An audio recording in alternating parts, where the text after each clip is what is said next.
اور یہ حکم سورہ نساء کی 7ویں آیت میں ہے، جس کی میں نے ابھی تلاوت کی ہے۔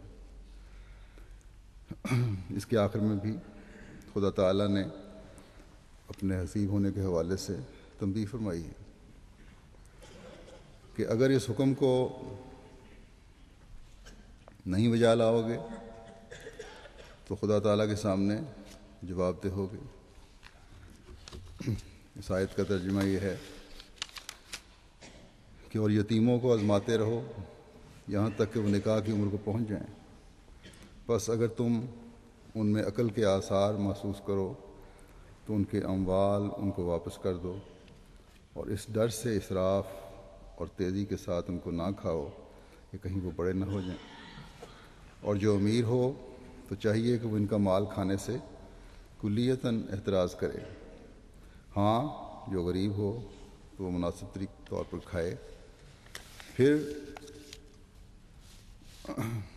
جب تم ان کی طرف ان کے اموال لوٹاؤ تو ان پر گواہ ٹھہرا لیا کرو، اور اللہ حساب لینے کے لیے کافی ہے۔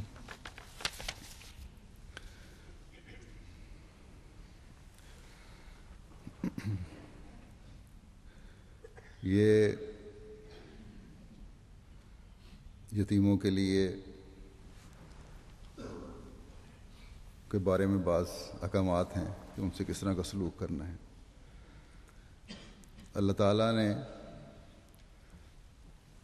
شروع ہی اس طرح فرمایا ہے کہ وابتلوا الیتامی، کہ یتیموں کو آزماتے رہو۔ آزمانا کیا ہے؟ کس طرح آزمانا ہے؟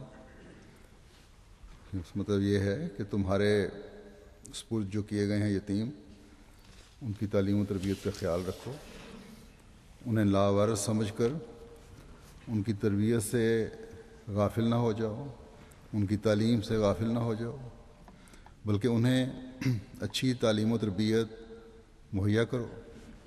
اور جس طرح اپنے بچوں کا وقتاً فوقتاً جائزہ لیتے رہتے ہو، ان کے بھی جائزے لو کہ تعلیمی اور دینی میدان میں وہ خاطر خواہ ترقی کر رہے ہیں یا نہیں۔ پھر جس تعلیم میں وہ دلچسپی رکھتے ہیں اس کے حصول کے لیے ان کی بھرپور مدد کرو۔ یہ نہیں کہ اپنا بچہ اگر پڑھائی میں کم دلچسپی لینے والا ہے تب بھی اس کے لیے تو ٹیوشن کے انتظام ہو جائیں، بہتر پڑھائی کا انتظام ہو جائے اور اس کی پڑھائی کے لیے خاص فکر ہو۔ اور یتیم بچہ جس کی کفالت تمہارے سپرد ہے، وہ اگر آگے بڑھنے کی صلاحیت بھی رکھتا ہے تو تب بھی اس کی تعلیم پر، اس کی تربیت پر کوئی نظر نہ رکھی جائے، نہیں، بلکہ اس کی تمام تر صلاحیتوں کو بھرپور طور پر اجاگر کرنے کی کوشش کی جائے۔ یہ ہے اصل۔ اور جتنی بھی اس کی استعدادیں اور صلاحیتیں ہیں اس کے مطابق اس کو موقع میسر کیا جائے کہ وہ آگے بڑھے اور مستقبل میں اپنے پاؤں پر کھڑا ہو۔ کبھی اسے یہ خیال نہ ہو کہ میں یتیم ہونے کی وجہ سے اپنی استعدادوں کے صحیح استعمال سے محروم رہ گیا ہوں۔ اگر میرے ماں باپ زندہ ہوتے تو میں اس وقت سبقت لے جانے والوں کے صف میں کھڑا ہوتا۔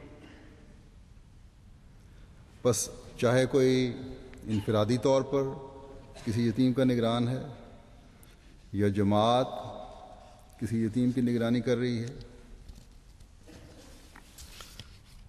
اس کی تعلیم و تربیت کا مکمل جائزہ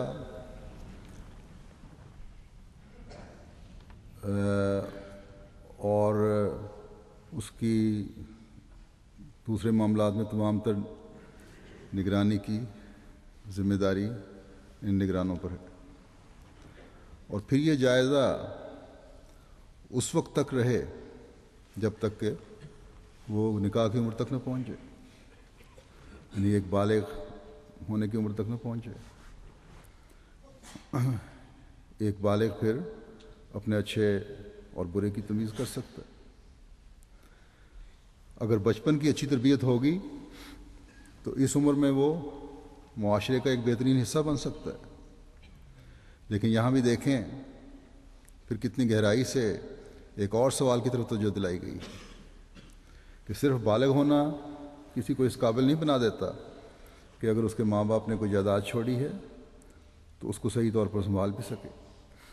یہاں عاقل ہونا بھی شرط ہے کہ ذمہ داری کا احساس اور اس دولت کے صحیح استعمال کا فہم ہونا بھی ضروری ہے۔ اس لیے فرمایا پھر ان کی عقل کا جائزہ بھی لو۔ اگر تو ایک بچہ جوانی کی عمر تک کو پہنچنے تک اپنی پڑھائی میں بھی اور دوسری تربیت میں بھی، اپنے اٹھنے بیٹھنے میں بھی، چال ڈھال میں بھی عمومی طور پر بہتر نظر آ رہا ہے، اس کی عقل بھی صحیح ہے، تو ظاہر ہے اس کے سپرد اس کا مال کیا جائے۔ اس لیے وہ حقدار بنتا ہے کہ اس کو اس کا ورثہ لوٹایا جائے، خود وہ اس کو سنبھالے اور اس کو آگے بڑھائے یا جو بھی کرنا چاہتا ہے کرے۔ لیکن اگر کوئی باوجود بالغ ہونے کے دماغی طور پر اتنی صلاحیت نہیں رکھتا کہ اپنے مال کی حفاظت کر سکے، تو پھر مال کی حفاظت کرو، اس نگران کی ذمہ داری لگائی گئی ہے کہ تم پھر اس کے مال کی نگرانی کرو اور اس کے خرچ ضرورت کے مطابق ادا کرو۔ لیکن اس عرصے میں بھی جو اس کی عمر بڑھ رہی ہے، بعضوں کو ذرا دیر سے سمجھ آتی ہے، اسے مالی امور کے نشیب و فراز جو ہیں وہ سمجھاتے رہو تاکہ وہ کسی نہ کسی وقت پھر اپنا مال سنبھال سکے۔ بظاہر بعض معاملات میں کمزور سمجھ رکھنے والے ہوتے ہیں، پوری طرح ان کو نہیں ہر چیز کو سنبھال سکتے، لیکن میں نے دیکھا ہے کہ اس کے باوجود ان کو پیسے کا استعمال اور پیسے کو رکھنا بڑا اچھا آتا ہے، سوائے اس کے کہ بالکل بھی کوئی فاتر العقل ہو۔ لوگ سمجھتے ہیں کہ ادھر بیوقوف ہے، بعض لوگ کہتے ہیں جھلا ہے، لیکن وہ جھلا بھی ایسے ایسے کاروبار کرتا ہے کہ بڑے بڑے پڑھے لکھے نہیں کر رہے ہوتے ہیں۔ پھر فرمایا کہ جو نگران بنائے گئے ہیں وہ اس یتیم کے ماں باپ کی جائیداد کے استعمال میں اسراف سے کام نہ لیں، یعنی ان یتیموں پر ان کے ماں باپ کی جائیداد یا رقم میں سے اس طرح خرچ نہ کرو جس کا کوئی حساب کتاب ہی نہ ہو، اور بہانے بنا کر ان یتیموں کے اخراجات کے نام پر اس رقم سے خود فائدہ اٹھاتے رہو، اور کوشش یہ ہو کہ جتنا زیادہ سے زیادہ اور جتنی جلدی میں ان یتیموں کی رقم سے فائدہ اٹھا لوں بہتر ہے، کیونکہ اگر وہ بڑے ہو گئے تو پھر ان کے سپرد ان کی جائیداد کرنی پڑے گی، یا وہ خود لے لیں گے لڑ کر، اگر کوئی ظالم ہے بھی تو۔ کئی معاملات ایسے ہوتے ہیں، بڑے ہونے تک لوگ جائیدادیں سنبھالے رکھتے ہیں یتیموں کی، اور آخر پھر عدالتوں میں اور قضاء میں جا کر ان کی جائیداد ان کو واپس ملتی ہے۔ تو بہرحال فرمایا کہ اگر تمہاری نیتیں خراب ہوئیں تو تمہیں حساب دینا پڑے گا۔ پھر اللہ تعالیٰ نے